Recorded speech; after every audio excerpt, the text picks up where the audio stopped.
Hello दोस्तों, मैं Manish sir आप सभी को स्वागत करता हूं। कैसे हैं आप सब? उम्मीद है सारे मस्त होंगे और स्वस्थ होंगे।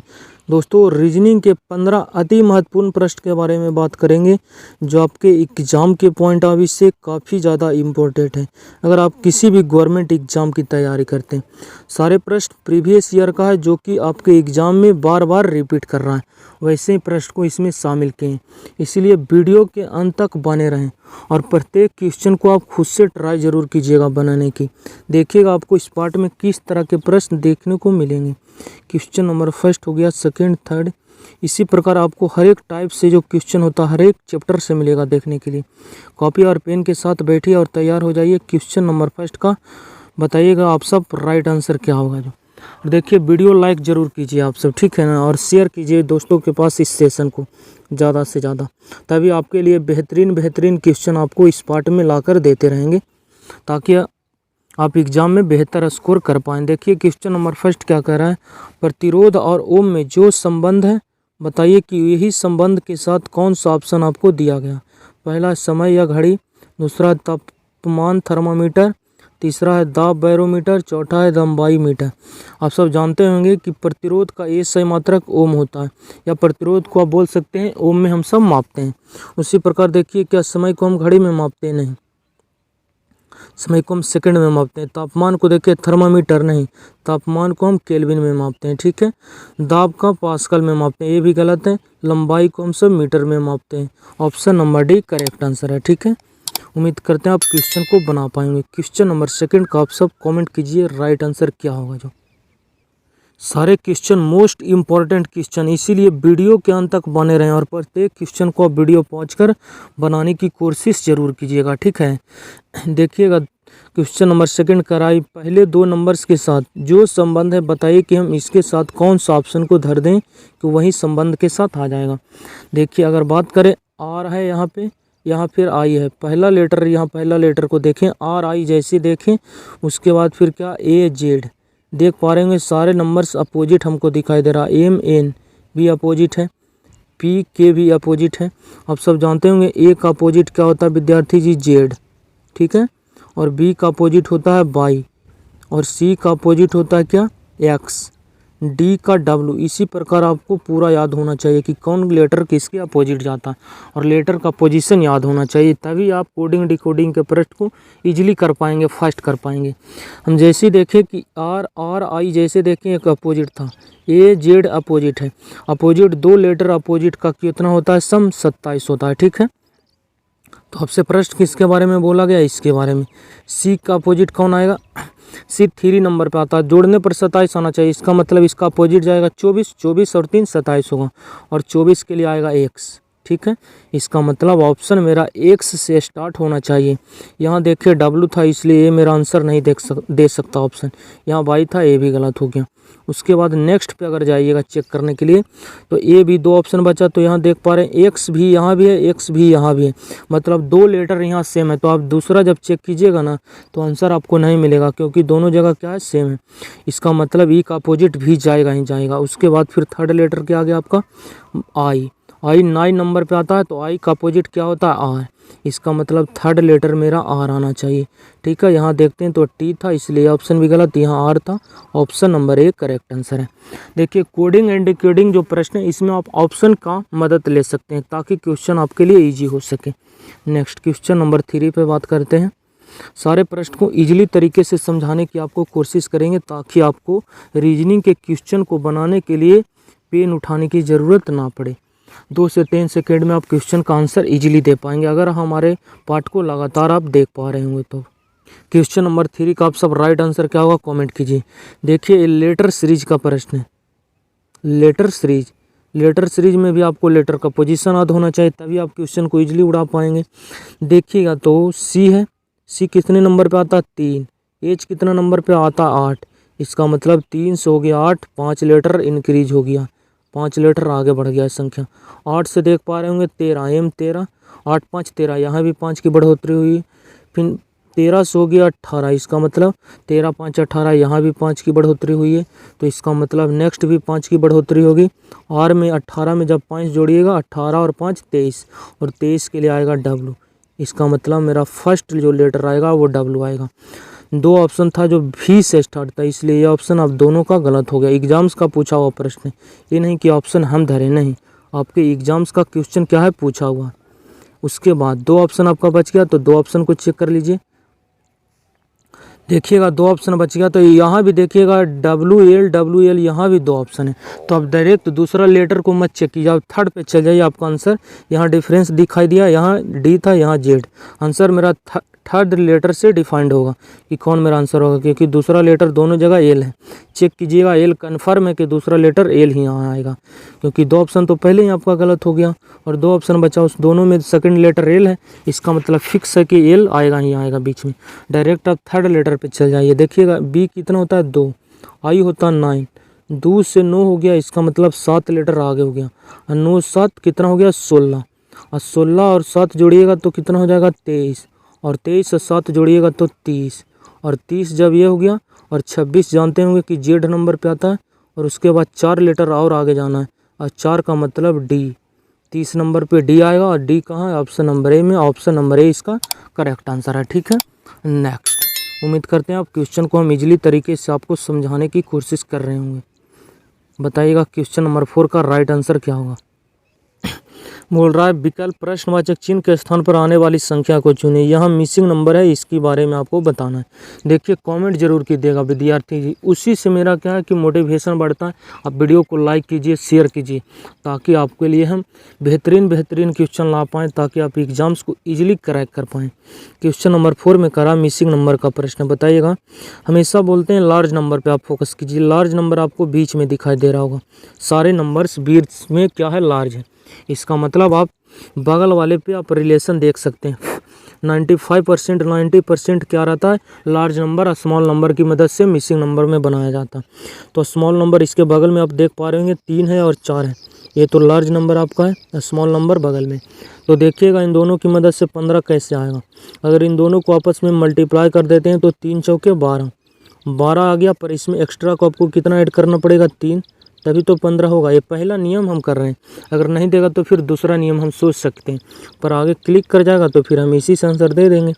उसके बाद यहाँ दोनों में मल्टीप्लाई किए तो यहाँ भी मल्टीप्लाई करना पड़ेगा। 7 5 कितना हो गया 35, और 35 हो गया, तो ऊपर वाले में 3 जब ऐड किए तो यहाँ भी 3 ऐड करना पड़ेगा, और 35 3 38 जो कि यहाँ भी मौजूद है। इसका मतलब मेरा दिमाग जो क्लिक किया वो कॉन्सेप्ट वो यहाँ क्या कर गया, जो लड़ गया। उसके बाद फिर देखिएगा आपका राइट आंसर क्या हो जाएगा विद्यार्थी जी। इन दोनों को मल्टीप्लाई कर दीजिए, कितना हो गया 5 का 15, और 15 हो गया, जब इसमें 3 का एक्स्ट्रा ऐड कीजिएगा तो 15 3 18। ऑप्शन नंबर भी करेक्ट आंसर है, ठीक है। कितना ईजी प्रश्न था, रेलवे का पूछा हुआ प्रश्न है 2022 का। नेक्स्ट क्वेश्चन नंबर 5 का बताइए, करा वृक्ष एक पंक्ति में एक वृक्षों की एक पंक्ति में एक वृक्ष बाईं ओर से 7वें स्थान पर और दाईं ओर से 14वें स्थान पर है, तो पंक्ति में कुल कितने वृक्ष। जैसे एक छोटा कॉन्सेप्ट आपको हम बताते हैं। एक व्यक्ति है जो पहला, ये जानते होंगे ये सब बाएं वाले को लेफ्ट बोलते हैं और राइट वाले को बोलते हैं राइट, ठीक है। ये दाहिने वाले जो आपका हाथ है वो राइट। करा एक व्यक्ति बाएं छोर से 5वां स्थान पर है, पहला हो गया, दूसरा, तीसरा, चौथा, ये 5वां। करा एक व्यक्ति बाएं छोर से 5वें स्थान पर है, और वही व्यक्ति सेम व्यक्ति दाएं छोर से 4ठे स्थान पर, पहला, दूसरा, ये हो गया तीसरा और ये हो गया आपका चौथा, ठीक है। ये हो गया आपका चौथा। दाहिना छोर से 5वां, पहला, दूसरा, तीसरा, चौथा, 5वां, और जब इसे बाएं से गिने तो पहला, दूसरा, तीसरा, चौथा नंबर पे आया। तो बताइए इस पंक्ति में कुल कितने व्यक्ति हो गए, मतलब 5 वो यहाँ, 6 7 8, तो देख पाएँ टोटल 8 व्यक्ति है। लेकिन लेफ्ट से था कितना 5वां नंबर, लेफ्ट से था 5वां, राइट से था 4th नंबर पर। अगर इन दोनों को ऐड करते तो 9 आता, पर व्यक्ति की बात की गई थी तो एक यहाँ माइनस कर देंगे तो आपका ट्रिक बन जाएगा कि टोटल 8 व्यक्ति था। एक माइनस क्यों हुआ, क्योंकि जो लेफ्ट राइट से दोनों का व्यक्ति सेम दिया गया था कि बाएं से था 5वां, दाहिना से चौथा, इसका मतलब ये 2 बार काउंट हो गया, इसलिए एक क्या होता है इसमें माइनस होता। आप प्रश्न इजीली कर पाएंगे, प्रश्न को पढ़िए और अपना आंसर दे दीजिए, आप इजीली कर पाएंगे प्रश्न को। देखिएगा एक व्यक्ति क्या है बाईं छोर से 7वें स्थान पर है और दाईं छोर से कितना है 14वें स्थान पर, पूरा जोड़िएगा तो कितना हो जाएगा 21। और अभी बोले कि ट्रिक क्या करता है, एक माइनस करना पड़ेगा आपको टोटल इसमें कितने वृक्ष है? 20। Option number C correct answer है। पहले कॉन्सेप्ट को आपको हम छोटा लेकर समझा दिए उदाहरण, उसके बाद आपको इस क्वेश्चन को सोल्व कर दिए। क्वेश्चन नंबर 6 का बताइए, कमेंट कीजिए राइट आंसर क्या होगा। 6 पे जाते हैं तो क्वेश्चन नंबर तो देख पा रहे हैं, F 6 नंबर पे आता है, चलिए 6 यहाँ भी लिखा गया। I 9 नंबर पे 9 यहाँ भी है। N 14 को लिखा है 5, इसका मतलब 14 को 5 लिखने का मतलब विद्यार्थी जी हो सकता है इन दोनों लेटर को आपस में जोड़ के यहाँ एक डिजिट में 5 लिखा गया होगा। ठीक है, 1 के लिए आएगा 1, इन 14 के लिए फिर देखिए 5 लिखा, मतलब इन दोनों लेटर को जोड़ दिया नंबर्स को। C 3 नंबर पे 3 है। I 9 है। A 1, L देखिएगा 12 नंबर पे आता है, और 12 का अगर दोनों डिजिट को जोड़ दीजिएगा तो 1 2 3, जो कि 3 यहाँ भी है। इसका मतलब सारे जो लेटर है उसका सिर्फ 1 डिजिट के रूप में लिखा गया। अगर 2 डिजिट आ रहा तो उसको दोनों को आपस में जोड़ दीजिए, उसके बाद 1 डिजिट बना दीजिए। ठीक है, जैसे L कितना नंबर पे आता है? 12, और 12 को जब आपस में जोड़िएगा तो कितना हो जाएगा? 3 आएगा। यहाँ देखते हैं तो 4 था, इसलिए ऑप्शन आपका गलत हो गया। U 21 नंबर पे आता है, अगर जोड़िएगा तो फिर से 3 मिलेगा आपको। यहाँ 4 था, इसलिए ऑप्शन भी गलत। उसके बाद देखिएगा C 3 नंबर पे आएगा, फिर से 3 मिलेगा आपको, दोनों में 3 बार है। उसके बाद फिर आएगा R 18 के लिए 9 आएगा, 9 यहाँ भी, 9 यहाँ। A के लिए आएगा 1 यहाँ भी है, 1 यहाँ भी है। 2 यहाँ भी है। 20 के लिए आपका 2 आ गया, 2 यहाँ भी है। I 9 यहाँ भी है, 9 यहाँ भी है। उसके बाद भी होता 22 को जब जोड़िएगा आपस में तो 2 2 4 देना चाहिए, पर यहाँ 5 था, इसलिए भी गलत। 4 यहाँ था। Option number D correct answer है। ठीक है, नेक्स्ट क्वेश्चन नंबर 7 कह रहा है, इंडियंस फीमेल वोटर्स मतलब भारतीय महिला मतदाता के बीच सही वेन डायग्राम की आपको पहचान करना।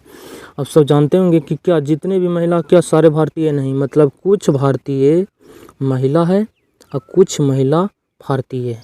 ऐसा थोड़ी है कि जितने भी महिला सिर्फ इंडियन से नहीं, और भी देश के हैं, बहुत से यहाँ कंट्री है। ये हो गया I for Indian, A for female. मतदाता की अगर बात करें तो क्या जितने भी वोट देने वाले सारे महिला नहीं, पुरुष भी है। इसका मतलब इन दोनों में भी कुछ का संबंध बना रहा। और वोट देने वाले सारे भारतीय हैं, नहीं, ये भी गलत है। इसका मतलब इन तीनों का आपस में कुछ का संबंध बना रहा। ये आपका हो गया वोटर्स, मतदाता।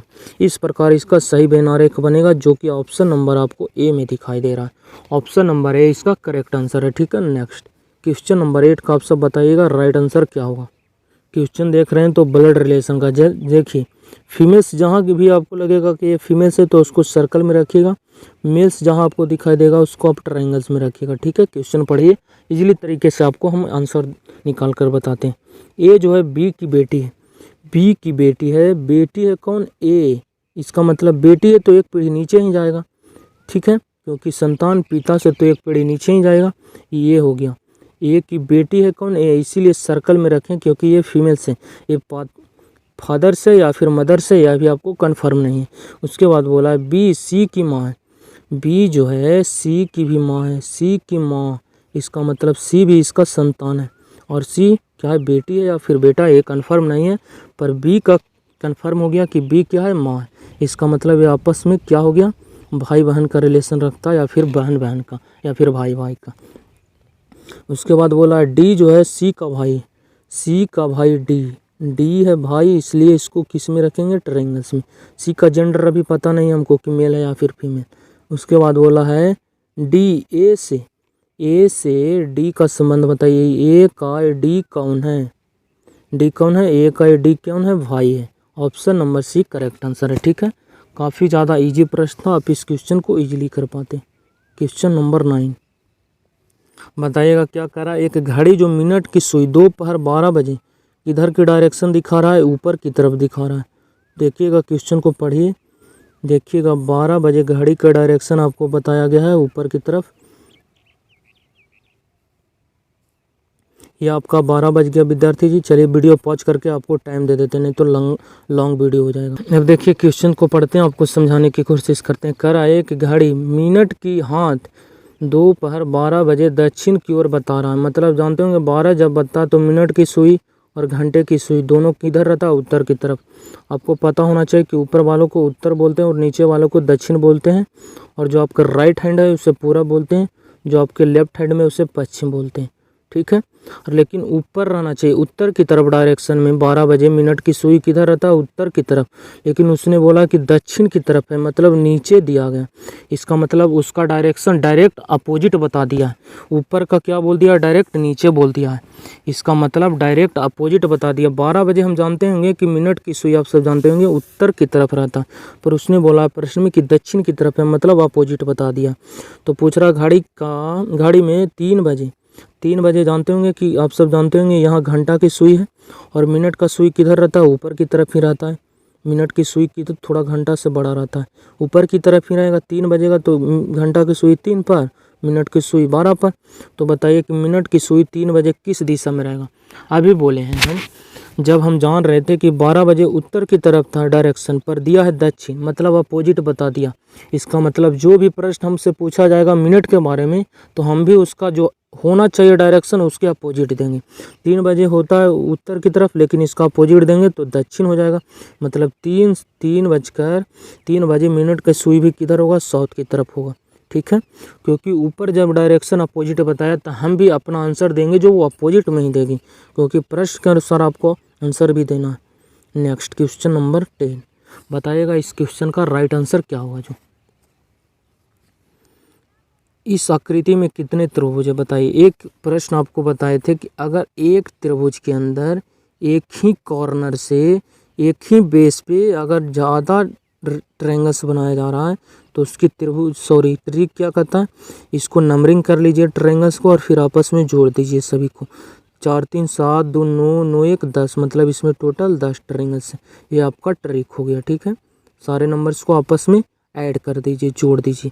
एक ही त्रिभुज के अंदर एक ही कॉर्नर से एक ही बेस पे अगर ट्रायंगल्स बन रहा है तो त्रिभुज गिनने की ट्रिक कहता है 1 2 3, जितने भी अगर त्रिभुज हो रहा है, इसमें 5 भी होता तो 5 को भी ऐड कहते हैं। देखिएगा यहाँ भी वही ट्रिक लगेगा। इसमें एक ही बेस पे एक ही कॉर्नर से त्रिभुज बन रहा है, ये आपका पहला, दूसरा, तीसरा, चौथा, सभी को जोड़िएगा 3 3 6 4 10, मतलब इस बेस पे टोटल 10 त्रिभुज बन रहा है। ठीक है, उसके बाद ऊपर वाले पे देखते हैं। ये हो गया आपका पहला, ये हो गया आपका दूसरा, ये हो गया आपका तीसरा। 3 ट्रायंगल्स इस कॉर्नर पे बन रहा है, 1 2 और 1 बड़ा वाला, 3 कॉर्नर इस पे बन रहा है त्रिभुज। 3 3 6 और बढ़ गया, 16 इसमें टोटल ट्रायंगल्स हो गया। उसके बाद देखिए कि इसको मोड़ने से और इसको जोड़ने से कोई त्रिभुज बन रहा है तब तो हम आगे जोड़ेंगे, वरना 16 मेरा राइट आंसर। पर कहूँ भी देख लीजिएगा, इस कॉर्नर से और इसको मिलाने से एक भी त्रिभुज नहीं बनेगा, इसलिए ऑप्शन नंबर इसका सी करेक्ट आंसर है। ठीक है, नेक्स्ट क्वेश्चन नंबर 11 का आप सब बताइएगा राइट आंसर। देखिए फिगर सीरीज का प्रश्न आ गया है। A4 figure, AS4 series, figure series का जब भी आपको प्रश्न दिया जाएगा तो आप कुछ मत कीजिएगा, आप प्रत्येक सिंबल को आप उठा के अपना आंसर दे सकते हैं। जैसे देखिए इसको देखें तो इस कॉर्नर पर था, ये डॉट वाले।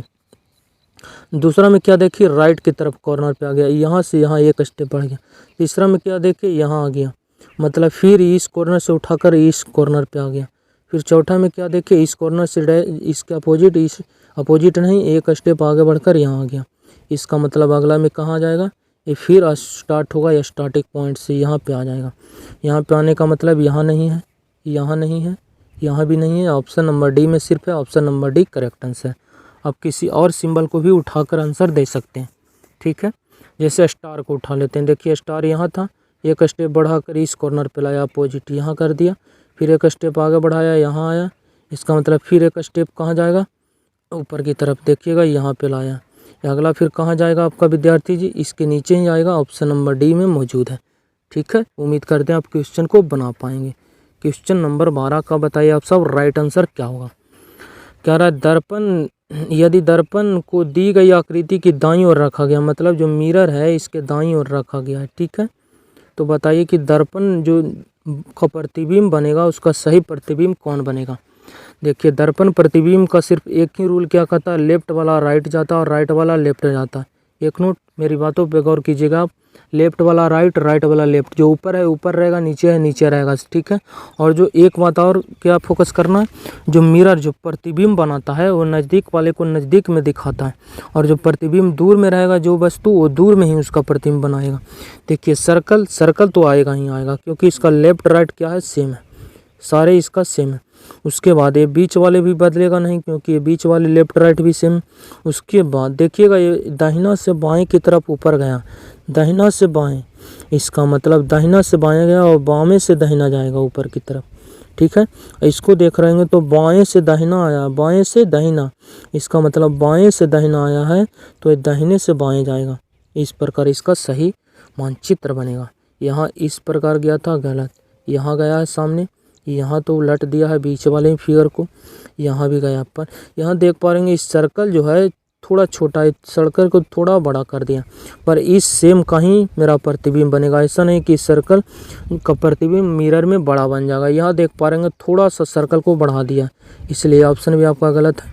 Option number B correct answer है। ठीक है, उम्मीद करते हैं आप क्वेश्चन को समझ पाएंगे, बना पाएंगे। क्वेश्चन नंबर 13 देखिए, एक चतुर्भुज या इसे बोल सकते हैं वर्ग का एक शेप था। ठीक है, उस वर्ग को बीच से काट दिया गया है और इसके ऊपर रख दिया गया, आपको डायरेक्शन भी दिखा रहा होगा। उसके बाद फिर से यहाँ से काट के इसके ऊपर रख दिया, इसका मतलब इस पे टोटल 4 सतह हो गया। ठीक है, जब इसको खोलेंगे तो कैसा मानचित्र हमको दिखाई देगा चित्र, और उसके अंदर 4 कटिंग भी की गई। देखिए कटिंग किया गया, इस कॉर्नर पे अगर सर्कल है तो इस कॉर्नर पे भी सर्कल आएगा, ये दोनों कॉर्नर पे सर्कल है तो इसका मतलब नीचे भी दोनों कॉर्नर पे सर्कल आएगा। जब ये वाली सतह नीचे आएगी तो दोनों कोनों पे सर्कल यहाँ नहीं है, दोनों कोनों पे सर्कल ऊपर है, दोनों कोनों पे नीचे सर्कल नहीं है, गलत। यहाँ एक वर्ग दे दिया गया था, दोनों कोना पे सर्कल, दोनों कोना पे सर्कल, दोनों कोना पे सर्कल नहीं है, यहाँ सर्कल नहीं था, इसलिए भी गलत। Option number C correct answer है।